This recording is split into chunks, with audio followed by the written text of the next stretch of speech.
Hello, Tim Wolf here. So, the channel recently passed a little milestone. I thought it'd be quite nice to celebrate our milestones by putting together for each one a little tutorial. And now, the milestone we passed is a very, very, very beginner one. It was 100 subscribers, and I'm very happy to everyone who's subscribed and been part of that total. It's very pleasing to see there's at least 100 people who want to listen to me sort of play trains and talk nonsense while I'm doing it. But I thought what I'd do is I'd mark these little occasions by tutorials, and this, because it's a beginner milestone, I thought a beginner tutorial would be nice. So this is for people who are kind of looking to start out with OpenTTD, who've maybe not played it before, or maybe returning from having played Transport Tycoon back in the day. So the first step obviously is to install it, and you probably don't have a disk like this, and this won't give you OpenTTD anyway. So the place to go is to go to the OpenTTD website, where you can download the game and then install it. And then when you run it, the next thing that you'll end up with is this rather lovely little screen. So what I suggest you do here is you click no, exit OpenTTD. It's the quickest way to speedrun the game, and then you can go back to your life and be productive and happy member of society. Or alternatively, you could click yes, download the graphics. And this will download OpenGFX, which is an open source recreation of the original game's graphics. All very pleasant. The next thing for us to do is this will give you graphics, but we also want to get sound. So if you look in game options, there's some sound sets here, and you see we have no sound and no music. Rather unfortunate. So to get sound, you click this button, check online content. This is a portal to a magical world of all sorts of things. But what we want to do here is we want to keep the game nice and simple, nice and approachable. So we just want to type OpenSFX. And that we can download a set of sound effects. There we go. So, and also the other thing that you can download, should you want it, is MSX. There's OpenMSX, which gives you music. I'm not going to play music on this. I'm not a huge fan of having this sort of game MIDI soundtracks on in the background for videos. So I'm going to pass on that. But we'll at least have the sound, so we can have some sound effects going. That will be nice. These might come in a little loud to start with because the volume is turned up. So let's get into a game. So you'll see here you have this. This is a sort of from Transport Tycoon Deluxe. This has these four landscapes. It has temperate, it has Arctic, it has subtropical, and Toyland. Toyland, especially if you're using the original graphic, is rather unfortunate. It doesn't have very many vehicles. These have varying difficulty settings. So temperate is probably the easiest, the simplest, and most like the original Transport Tycoon. So this is probably the one I'd recommend. If you're a new player starting, this will be the easiest. It has the biggest selection of vehicles, so it's kind of the best one to get going with. And then you can explore the subarctic and subtropical afterward. One little thing to check. Now, I don't want to do too much of this sort of delving in the options. You know, it starts out very much set up like the original Transport Tycoon with sort of very English settings, which I will keep, because that's kind of how I like to play. But one thing to check in settings is to search for this setting. This should, in newer versions, in 1.11, this should be default by on. Show path reservations for tracks. You will thank me for this, having this on, because this makes debugging signals a lot easier. So let's get into a game. Let's start that. So these are the default settings, and this, starting in 1950, max height 30, sort of fairly flat, with plenty of sort of industries and towns. These are good settings to start with. This will give you a reasonably good game. So let's go ahead and generate the map. This is what you will end up with in Transport Tycoon once you get into the game. I'm just going to turn that effects volume down, so why I don't have to listen to the effects at high volume while I'm doing this. So this is the map. You can scroll around. You hold down the right mouse button and scroll around and sort of take a look, see what's going on. Your mouse wheel will zoom in and out, and so you do that, sort of zoom close in to take a close look and do finely detailed things, and zoom out to take an overview.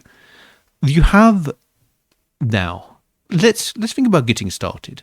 So you also have a map. The map of the world will let you sort of see the whole map that you've got to play with. So here this is 256 by 256, which is the same sort of size map as the original game. And what do we do here? What do we actually do with this game? Well, the aim of Transport Tycoon is, not unsurprisingly, to transport things from one place to the other. So what we have is, there's two kind of sources of things, and destinations of things, in fact. So you have towns and you have industries. So towns here are like Sonwood or New Memphinburg. They produce passengers and mail. They also accept passengers and mail. So you can create bus routes and things between them. And then there are industries. The industries are, in the base game, they're quite nice and simple. So you have things like, there are coal mines, and there are iron ore mines, and there are power stations. And you probably could figure out, by looking at these sort of industries, you can probably guess what goes to what. But there is a way to actually make this a bit simpler. So when you open up an industry, you can click this. You can click this display chain. A display chain will show you some quite important things. It will show you basically what the industry produces. So the coal mine produces coal, and then it shows you what accepts that cargo. Now, the base game tends not to have an industry which is too complicated, but I could show you some of the factory. The factory is one of the most complicated industries in the base game, and that has 3 different cargoes which it accepts, which come from 2 different places, from a steel mill and from a farm. And it also produces another thing, goods. So that's complex. You might be thinking, well, how do I decide? How do I decide what to transport where? So you have some graphs here. You have cargo payment rates, and this is quite a useful graph. This will show you for all of the various things how much you will get paid for transporting them. And you'll see something kind of interesting with this, which is different cargoes you get paid different rates for. So valuables, for example, up at the top, this blue line here, valuables pay a lot if you move them quickly, but they decay quickly.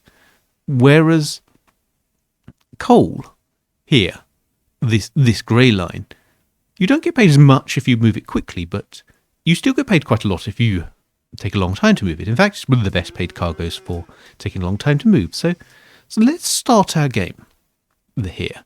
Let's start our game by moving things from a coal mine to a power station. So when you're starting out, it can be a little difficult to kind of figure out what's going on with the map. This a little bit sort of, I guess, a little bit sort of messy, a little bit hard to figure out early on. There you have, so there's a few things on this map, by the way. So I can show you this. Show industries on map is one of the most useful. Shows you the industries, and this also has this one, which is show land contours. There we go. So this shows us the sort of height. So what we're looking for is 2 industries we can connect that have a relatively easy route between them. And what you can do here is if I show you back with the industry chains. So let's go back and select industry. Let's look at the coal mine. So coal is a really good cargo to transport. So I can send this on coal. It's a really good cargo to transport because it pays so well, and because it is quite tolerant of taking a long time. So your route doesn't need to be optimal. You don't need to get things perfect to start out. So let's do that. Let's do that. This button, linked to small map, will clear up the map, and it will suddenly show us just coal mines and power stations. So there are 2 which look like a good route here. There's a power station up here. There's a coal mine down here. Now I'm going to start with the simplest type of vehicles. As this tutorial goes, I'll take you through all of the various types of vehicles, from simple to complex and expensive. Let's start with roads. So roads are nice and simple to start with. They're how I started back in 1994 when I first played this game. So, well, not this game, the Chris Sawyer games that this is inspired by. So we're going to build a road to put in there.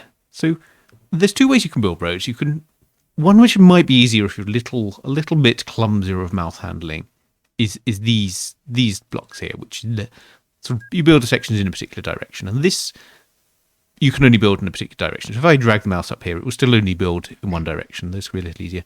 Or this auto road tool.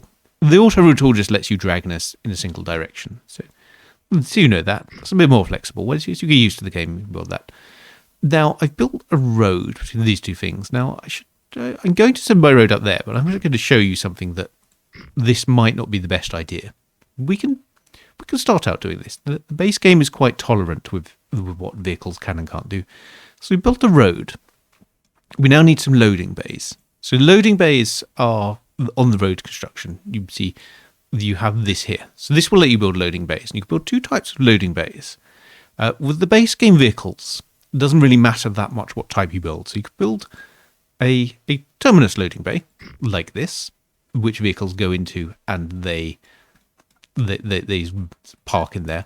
Or you can build a through loading bay, one like this.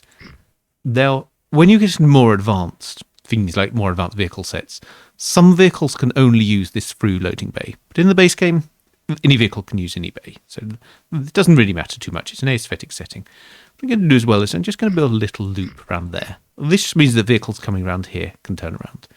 So we've built these two things, but in order to build vehicles in the Transport Tycoon style games, you need a depot. So that option's there. You just build a depot. So there we go. So build a depot. And I'm going to ignore that message, but this is a gameplay mechanic which will come into play later. But let's build our vehicles now. So we've got these coal trucks. So I build a coal truck. Now, if I open up the industry window, it shows this builds 162 tons of coal each month. These vehicles carry 20 tons. So that gives me an idea that I'm probably going to need more than one vehicle to carry all of this. But let's just set this up. So set a vehicle up, which is a coal vehicle, which is good to go to Tenningville Mines and then go to New Memphic Heights. And I'm going to give it an important order, which is a full load order. And this is very useful when you're carrying cargoes like coal. Why is that useful? Well, normally, when a vehicle goes to a station, it will just pick up any cargo that's waiting and then move on, which has an issue, which means that it would have stopped here. There would have been no coal waiting. It would have moved on. The coal mine would have kept producing coal and it would have stacked up. But when vehicles are at a station, when they're loading, the time, there's a station rating. So let's talk about station ratings a bit. And so currently very good. The reason that rating is very good is because there's not too much cargo waiting yet, and because a vehicle visited very recently. And this is the key with full load orders. It means that while you're waiting for cargo, then the vehicles stay at the station, which means that the time since a vehicle last left the station is 0 days, which means you get far better ratings where vehicles are waiting at the stations than if they are going to the station and leaving it. So this vehicle now, we can see it's trundling along 48 kilometers per hour, obviously is not enough. So carries 20 tons of coal. By the time it's done a round trip, this mine has produced, well, let's see, it's produced 117. I think it'll have produced even more by the time that gets back there. So this would have produced 120 tons of coal by the time this gets there. So we actually need another 120 tons worth. So we need another, how many is that? 20. That's 6 of those. So what you can do here, so you've got this Clune vehicle button. Now I'm going to do something very rather important, which is a bit, you'll see kind of people who play Transport Tycoon do without thinking, which I just did. I just did that without thinking, didn't explain what I was doing, which is in the depot, you click this Clune vehicle button and you hold down the control key. There's a lot of magic shortcuts in Transport Tycoon and OpenTTD, in fact OpenTTD, sorry, that use the control key. And control key in this, you can hover over these. They tell you what happens. Control key does something called share the orders. That means that when I build my 6 extra trucks, these are all going to share the orders. So if I were to change the orders of one of them, it would change the orders of all of them, which is very useful. when you have things like buses and you want to change the orders. But it's also useful with other things, which is these are now considered part of a group. So what I can do is I can create a group of vehicles, create coal as a group. And if I hold down Control and drag this vehicle into this coal group, it will copy all the vehicles which share orders. Boom, in there we go. So it's a little tip on organisation, and it's useful to organise your vehicles like that. But let's start these going. Let's look at these. So this has now got these coal trucks. These will start building up. So what you can also see is here is these trucks. There are more trucks that can wait at a single time. Now, this will even itself out, but one way that you can handle that in Transport Tycoon is you can build stations. You can join the stations to each other. So there we go. So we can build a road station next to that one. Now, know that warning: you can't build things where vehicles are. You can only build when there's free space. That's kind of important. So there's some basics. So this is how we set up a basic route. Now you can see something interesting here, which is these vehicles slow down as they go uphill. So this is why I said this was a bad idea, which is building long hills can be harmful. So what we can do with that is when these vehicles have all moved out the way, there's a little bit of a gap. We can make the hill a little bit shallower. So we can do that. This will warn us that this is lost. So there we go. This hill now is a little bit shallower. The vehicles won't slow down quite as much. By the way, something I did there when I misclicked and I said I don't want that to happen. If you hold down Shift, so this is a slightly old game, there's a lot of sort of modifier keys and things to remember. But if you hold down Shift, that will tell you how much something is going to cost. That's very useful when you're starting out in the game and you're not sure what something is going to do. If you look at this bomb, this clears land. So on here, this is fine. And here with these trees, this is fine. But if I were to clear the water, I'm going to hold down Shift. That would be 7,500 compared to clearing trees, which is £15. So the Shift is quite useful when you're figuring out the game to get an idea of what's expensive and what's not. So now going to set up that coal route. Look, there's an industry next to it. There's a sawmill. So let's have a look at the sawmill, see what the train is. So the train is wood. So we go wood, and you can click on this directly like this. Then link to the small map. So this now links the forest to the sawmills. So let's set up a little route like that. So let's have a look and make sure that it's going to pay us well. So this is wood. Wood pays quite well. Not quite as well as coal, but this is worth doing. What we're going to do with that... another trick. I should show you. So when you have lots of windows open, like this, you can close them one by one. That takes a long time. Or you can just press the delete key, and that closes all the windows at once. Nice little shortcut there. So anyway, so let's build some wood. So what I'm going to do now, I'm going to build a railway. So railway has a similar set of tools to the road, except the railway now has more directions. So I can build direction there, but I can also build these diagonal tracks.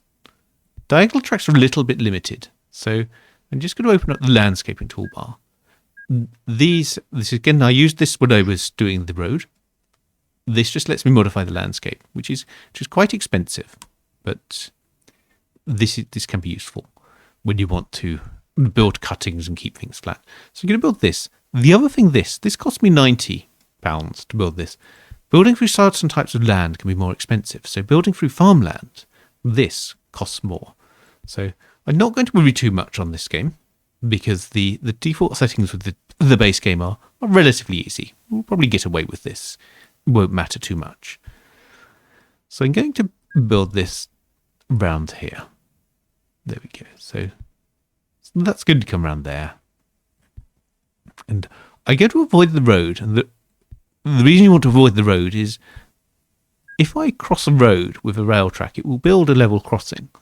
But that gives the opportunity for vehicles to possibly crash. Trains can crash into road vehicles. So we try to avoid level crossings where we can. Now, this is an interesting situation. I built some track that I didn't want to build. This bulldozer tool allows you to remove the track. So I can click there and click there. And that removes that. Now you can also access that quickly by holding R. Now, building stations. So stations for rail are a little bit more complicated than they are for the road vehicles. So the road vehicles have these nice little simple stations. Rail, the length of the station varies according to the length of the trains that you need to service. So that means that you want longer trains, you want a longer station. You can build stations either by selecting the length like this, so drop this, or you can drag and drop them. So there's also this drag and drop option. That just lets you drag out a station of a particular size. So the other thing with the stations is you can drag them over existing rail. That's fine. So we can do that. So now we have a railway, and we can build a depot. The depot, if we click next to the tracks, it will link itself to the existing tracks. And now we can build a train. When you build your trains, now there are more options in the base game for trains than there are for vehicles. So with the vehicles, we were very limited. We knew that we had to carry coal, and there was one type of coal truck to carry it with. With the trains, we have these options. We have Kirby Ball Tank, we have the Jubilee, we have the A4, and then we have the vehicles which go on the back of the train to actually carry the various goods and things. Now, early on in the game, it's useful sometimes to actually use the cheaper vehicles because you can build more of them. So sometimes it's more useful to have two trains that are slower than to have one very fast train. So let's do that. So this forest produces 66 tons of wood. So I'm going to build this Kirby Ball Tank. Then I'm going to build some wood trucks. So this wood truck carries 30 tons of wood. So it's generally a good idea not to have a train loading for more than about a month or a month and a half.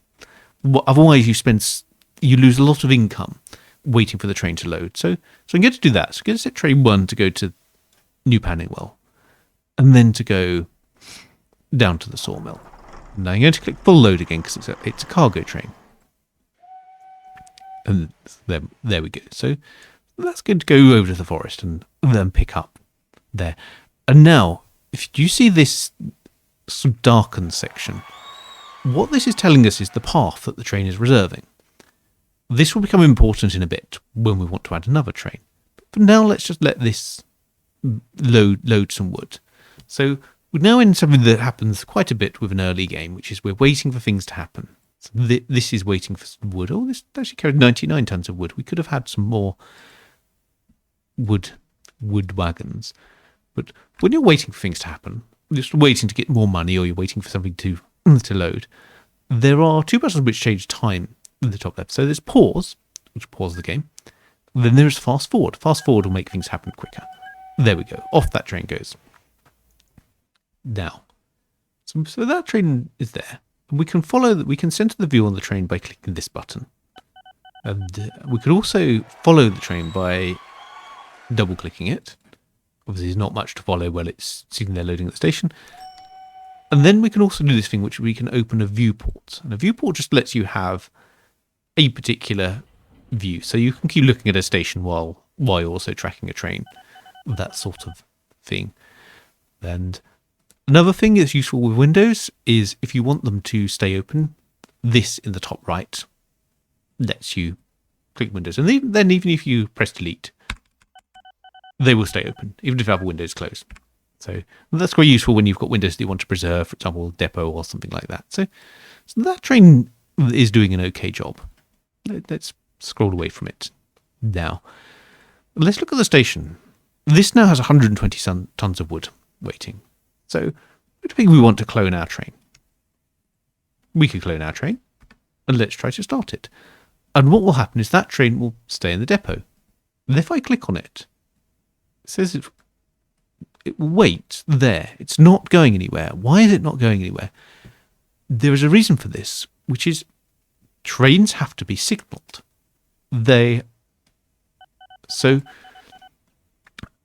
each section of track is what's called a block. And currently there's no signals on this track, so this is all one block. So what we can do is we can add some signals.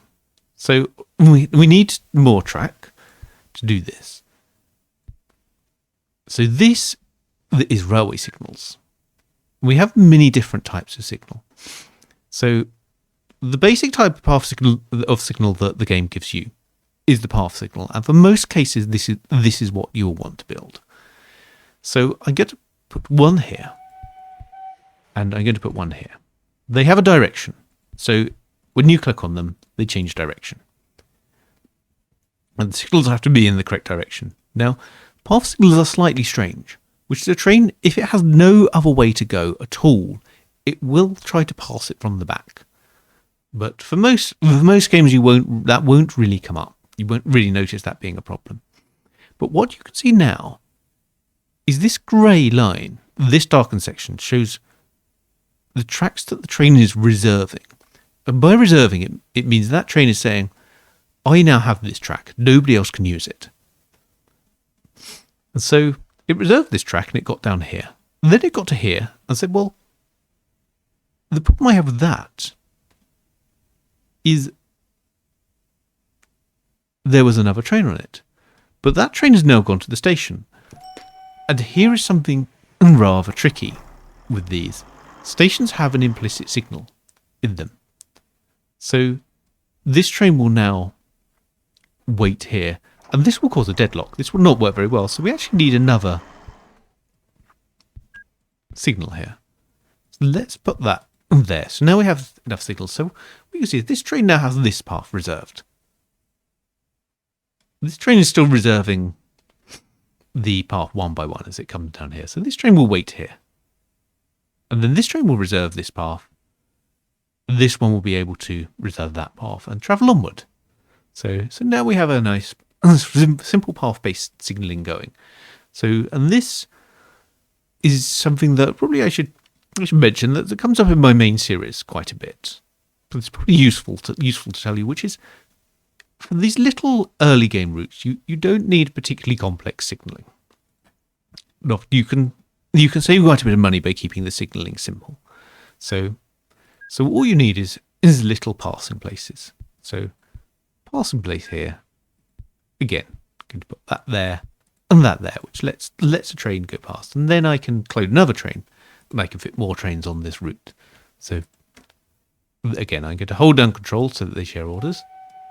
This one's now going to reserve that path. Something else has happened as well, which is this train is broken down, which is part of the vanilla setting. So usually you will see people play with this turned off, but let's have this leave this on for now. What this means is that vehicles have a reliability. They have an individual reliability and they have a maximum reliability. So you see there, reliability is 60%. This needs to go to a service. And what we can do is we can actually reduce the servicing interval, which means the trains will try to service themselves more often. But they will need a depot to do it in. So what we need to do is put some more depots down. So maybe put some more depots down like that. And these edges of the passing places are as good a place as any to put them. That gives the trains some opportunity to service themselves. So that will be good. So those can go there. So we now have a nice little train route going. Now, let's think about passengers. So we can also set up some bus networks. So what I'm going to do is I'm going to connect these two towns. But I'm also going to build quite a few stops actually in the town. So I'm going to build one here. Then I might build one here. Then I might build one here. And the same with Funbridge, I think. Let's build a stop. Let's see. Now, these buildings are a little bit in the way. Right, so there's a key I can press. I can press X. X will make things transparent. It makes things a bit easier to build. So I can put a stop here. And how close do I want to put my next stop? Well, this coverage area highlight will show me the coverage area of the station. So this station actually covers quite a good area here. So I just need to build my next station out here, probably, so it doesn't overlap too much. You can see it says accepts and supplies passengers. So we know this still will give us passengers. That's good. So I now need to build some depots. And we know we need a few on the route because we have these breakdowns enabled. The vehicles need to be able to service themselves. So So we should do that. So we should put some depots around here. One up here. So this is all well and good. So let's now build some buses. So again, we only have one bus. The base set of vehicles are nice and simple. So this bus can go to New Panningwell Central. And then we can set its orders to go through all of these, through here, and then to Funbridge Central. And then back again. So it's going to go back. So you do click these and click this and click this. And there we go. Now, what you have with the base game is the orders. You can also have what's called an implicit order, which is where a train goes to a station which is somewhere in between. We've already played a year. So there we go. There's our finances window. I'll get onto that in a little bit. Let's not worry too much about that now. So there we go. So this is the things. So what might happen actually with this bus is because it has to go past New Panningwell East anyway, even if we didn't have the stop there, it might stop there. And this is what a normal go to order, but you can prevent this from happening by doing non-stop. Non-stop will say only stop at these stations. Now, this is probably how you mostly want things set up, but it can get a little bit tedious having to do this. So what we can also do is in the settings, there is a non-stop. So there's this setting, company, new orders are non-stop by default. This is a very good thing to set. This stops vehicles accidentally getting orders that they shouldn't. So there we go. So that bus is now set up. So I probably want a few of those. So I'm going to hold down control. Then going to clone these until I run out of money. So that's good. So I've got lots of buses, but if I set them running, they will all just clump up together. So what will happen is they will all just go to this station, and then there will be lots of buses come along at once, and then no buses for a long time. Now there's some ways around that, so I could make them wait for a full load, but then that would also be potentially very slow waiting for a full load. This bus would need to fill up with 31 passengers. So what we can do is we can set up timetables. A timetable accessed here. The vehicles will try to automatically fill out timetables. But we can say how much time we want them to spend at each station. So we say, I want it to spend 3 days there. I want it to spend 3 days here. I want to spend 3 days here. But the vehicles have their own loading speed. So some vehicles will take a longer time to load than others. If you're loading more passengers, they will take longer.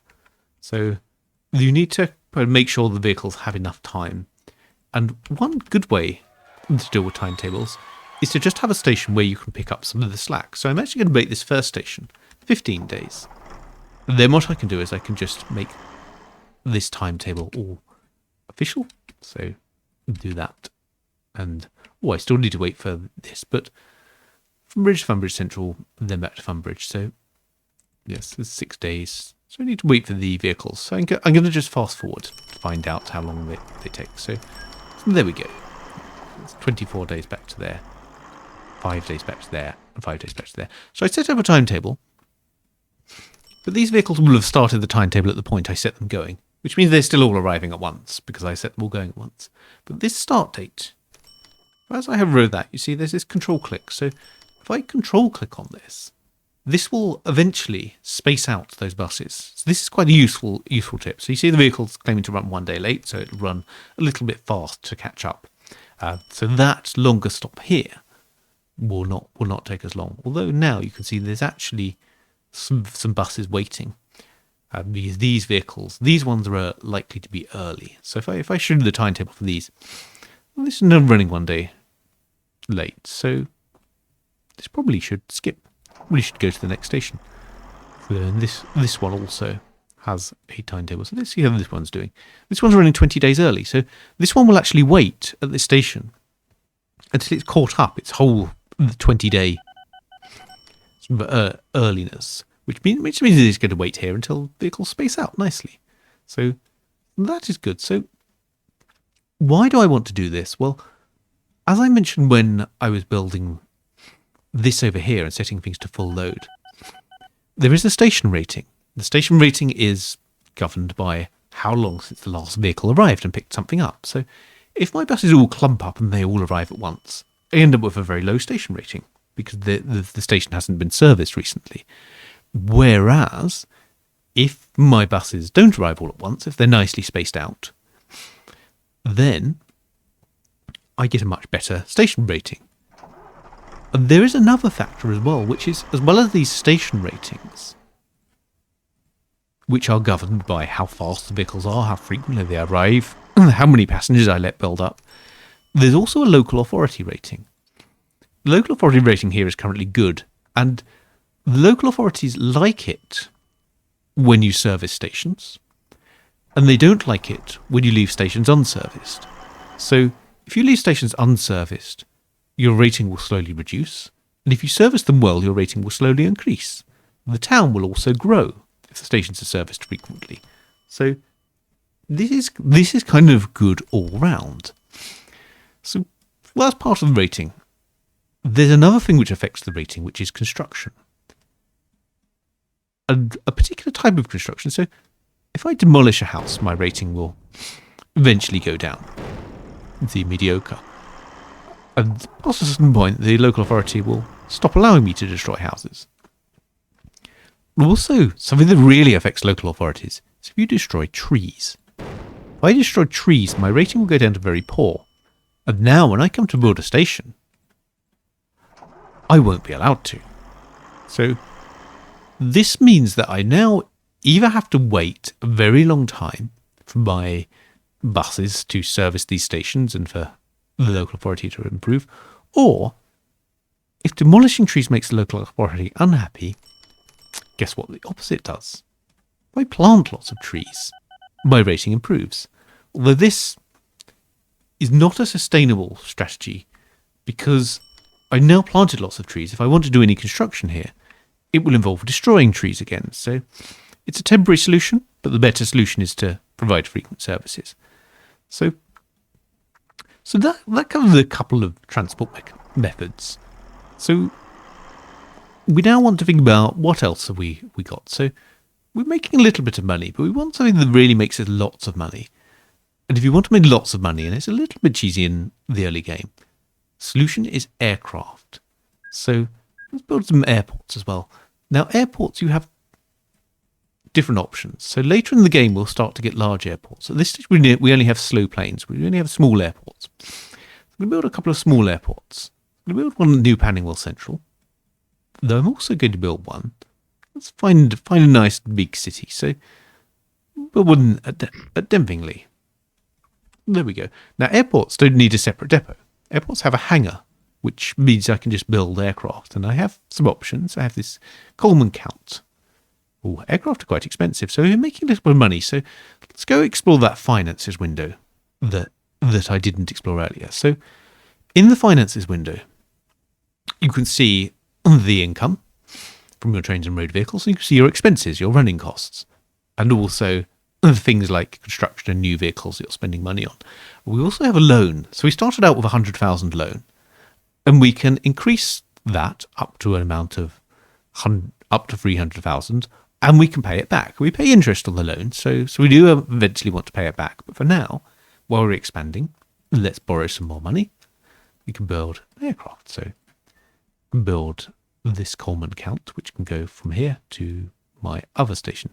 Now, I could go hunting around the map to find my station, but up here on the menu, there is a stations list, and I can just click on the station there to find it. So I'm going to set that up as an order.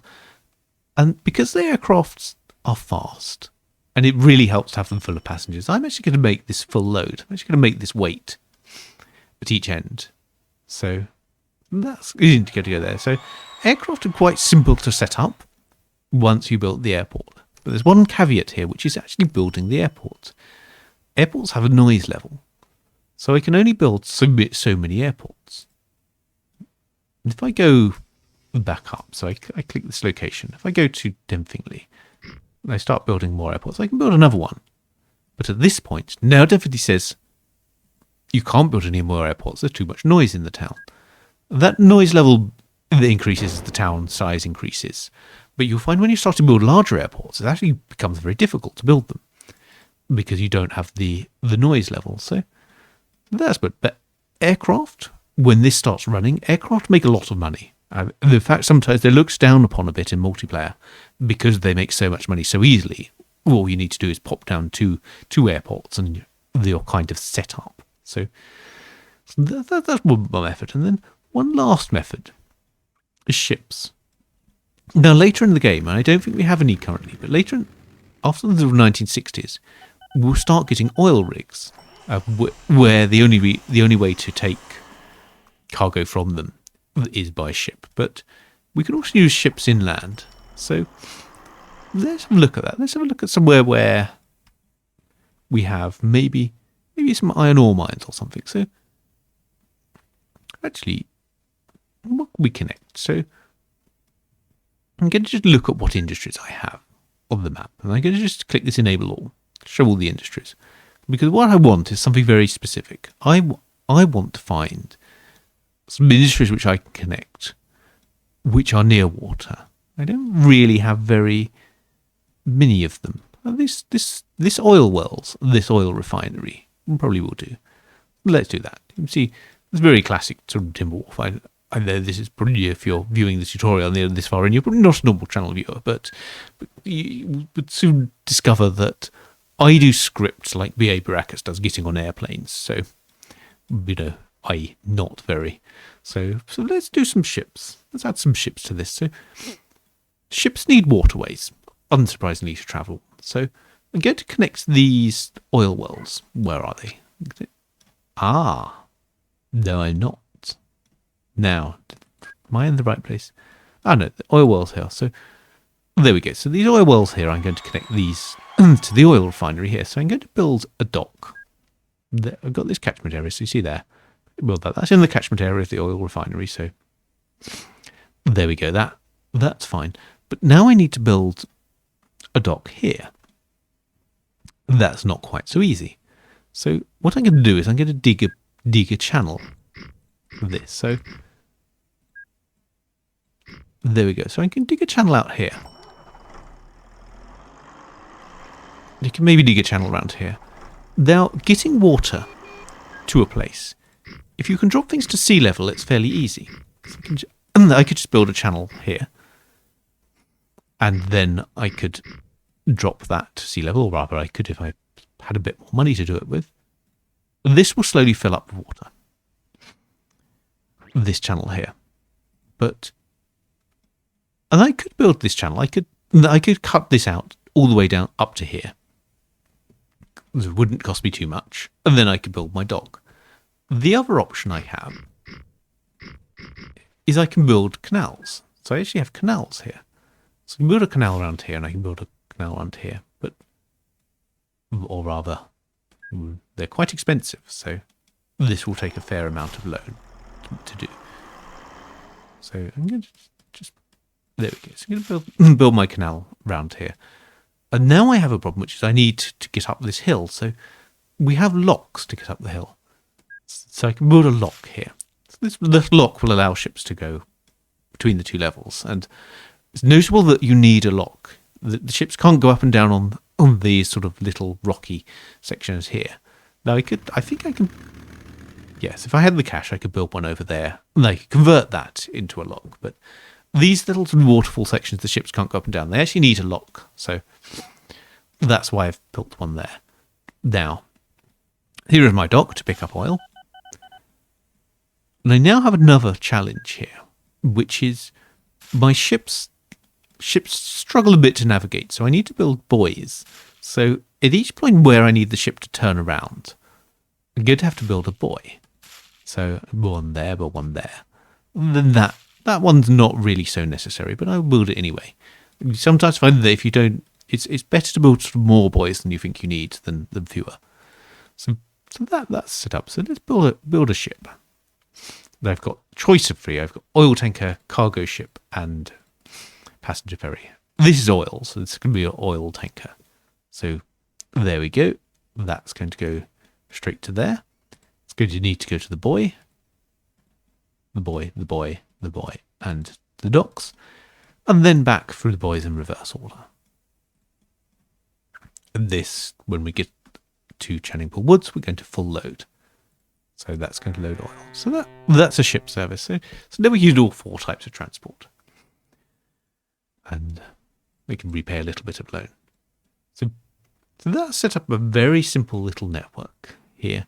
Now, what are the various types of transport? What are they good for? So road vehicles, and we can see our road vehicles here.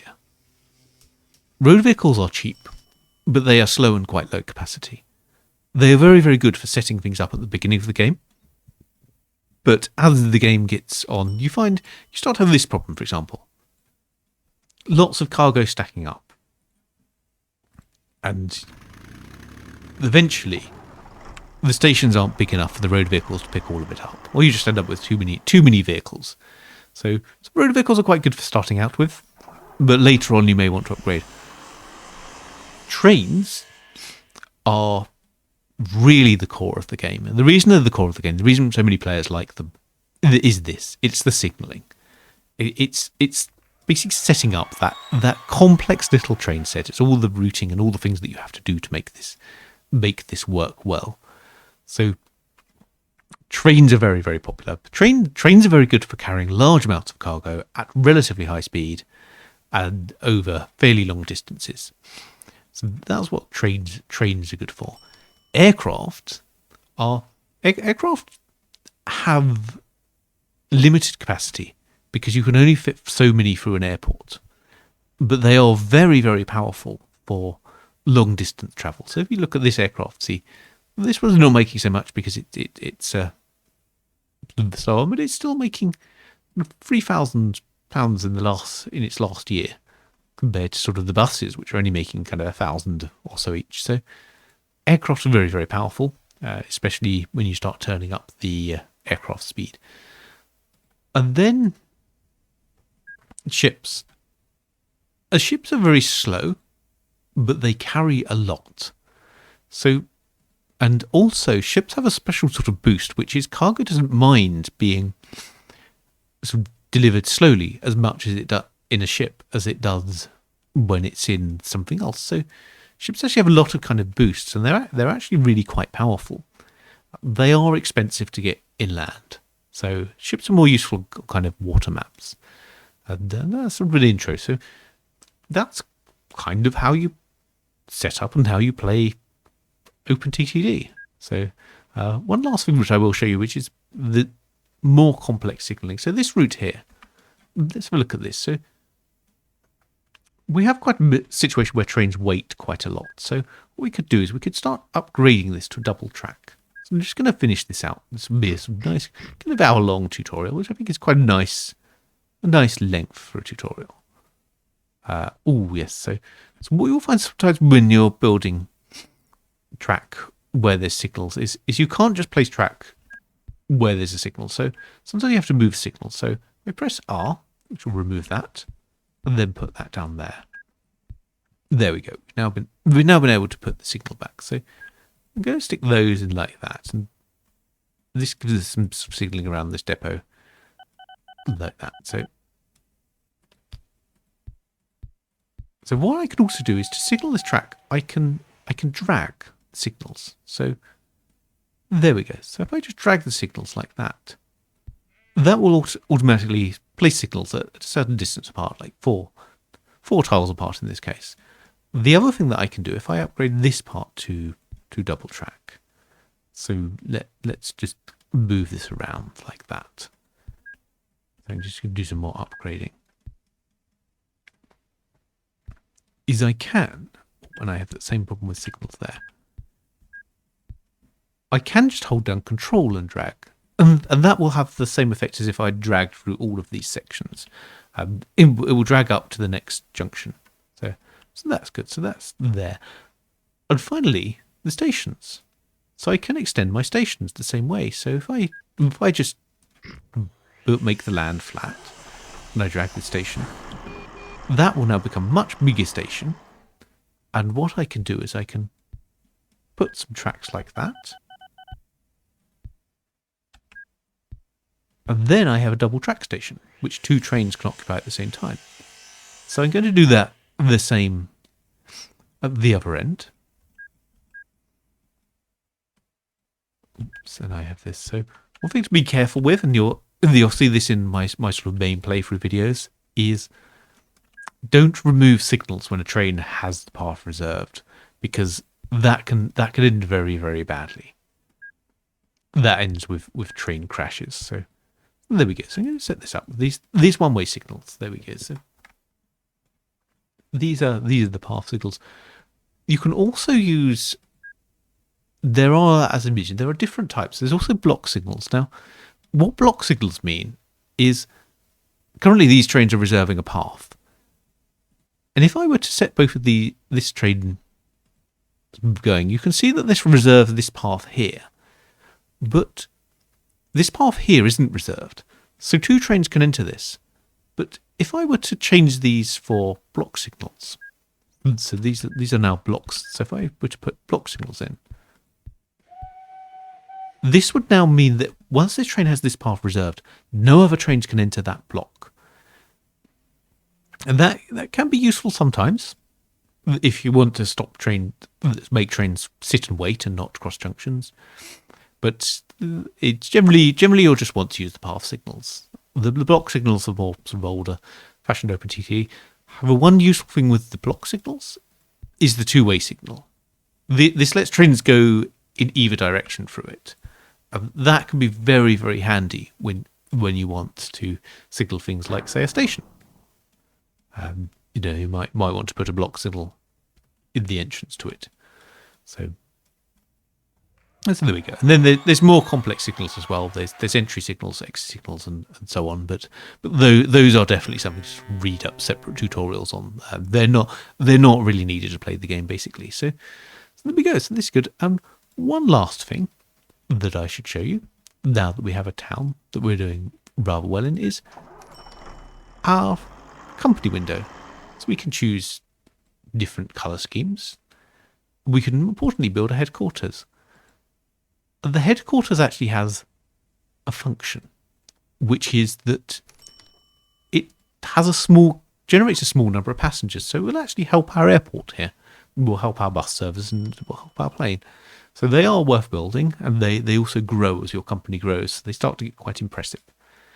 So there we go. And you can see here, now that we have the block signal, this train can't actually navigate through that block to get there, because this train reserves the whole thing. So if we change it to path signals, we will restore the ability of the trains to both occupy the station. So there we go. So that's a little overview of OpenTTD, how to get started, how to sort of play some of the basic transport types. I hope that people are finding this for version 1.11, which is out very, very soon. It's out in April. You can download the beta versions now if you want to get a head start. It will, I believe, be available on Steam as well. So hello to anybody who's come here from Steam. And yes, if you enjoyed this and you want to see more answers and perhaps some more advanced construction techniques, please do feel free to watch my 1815 start. And we get to sort of our next subscriber milestone. I don't know, let's say arbitrarily maybe 500. Let's set the bar high. We get there one day, and I might make another tutorial, maybe on some more advanced signaling topics, or perhaps whatever people suggest. So obviously help me out if you do subscribe. It gets us closer to that magic mark at which we make more tutorials. But other than that, I think I shall see you, hopefully, in a different video.